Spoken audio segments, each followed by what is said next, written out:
रुआ के चिन्ह में देर हो गई जागल शेर के चैलेंज। जी हाँ दोस्तों, अभी आप जिसका फोटो देख रहे हैं डिस्प्ले पे दोस्तों, इनका नाम है आकांक्षा दुबे।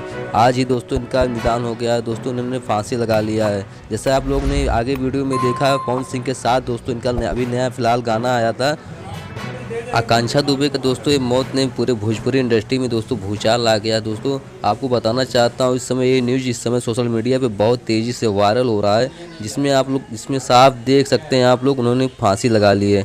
दोस्तों कहाँ तक ये बात सही है कहाँ तक गलत है, जैसे ही हमको जानकारी मिलेगी आप तक पहुँचा देंगे। तो आपकी क्या राय है इस वीडियो को लेकर हमें कमेंट बॉक्स में ज़रूर बताइएगा। फिर मिलेंगे किसी नेक्स्ट वीडियो में, तब तक के लिए दोस्तों जय हिंद जय भारत, अपना ख्याल रखना। दोस्तों हमें कमेंट करके ज़रूर बताइएगा आपका क्या राय है इस वीडियो को लेकर के।